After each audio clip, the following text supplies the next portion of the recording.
America's economy is booming like never before.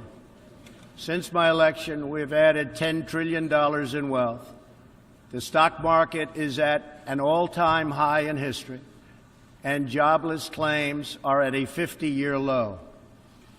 African American, Hispanic American, and Asian American unemployment have all achieved their lowest levels ever recorded. We've added more than 4 million new jobs, including 500,000 manufacturing jobs. We have passed the biggest tax cuts and reforms in American history. We've started the construction of a major border wall, and we have greatly strengthened border security. We have secured record funding for our military, $700 billion this year, and $716 billion next year. Our military will soon be more powerful than it has ever been before. In other words, the United States is stronger, safer, and a richer country than it was when I assumed office less than 2 years ago. We are standing up for America and for the American people, and we are also standing up for the world. This is great news for our citizens and for peace-loving people everywhere. We believe that when nations respect the rights of their neighbors and defend the interests of their people, they can better work together to secure the blessings of safety, prosperity, and peace.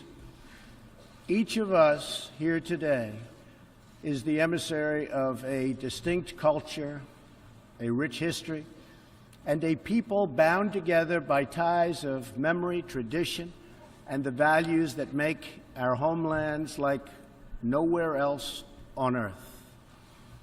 That is why America will always choose independence and cooperation over global governance, control, and domination. I honor the right of every nation in this room to pursue its own customs, beliefs, and traditions. The United States will not tell you how to live or work or worship. We only ask that you honor our sovereignty in return. As my administration has demonstrated, America will always act in our national interests. I spoke before this body last year and warned that the UN Human Rights Council had become a grave embarrassment to this institution, shielding egregious human rights abusers while bashing America and its many friends.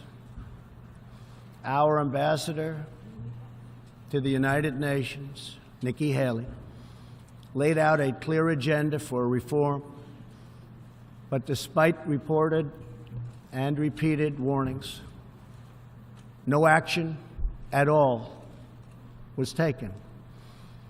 So the United States took the only responsible course.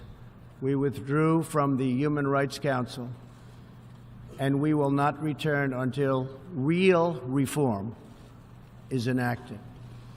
For similar reasons, the United States will provide no support in recognition to the International Criminal Court. As far as America is concerned, the ICC has no jurisdiction, no legitimacy, and no authority. The ICC claims near universal jurisdiction over the citizens of every country, violating all principles of justice, fairness, and due process. We will never surrender America's sovereignty to an unelected, unaccountable global bureaucracy. America is governed by Americans. We reject the ideology of globalism, and we embrace the doctrine of patriotism. Around the world, responsible nations must defend against threats to sovereignty, not just from global governments, but also from other new forms of coercion and domination.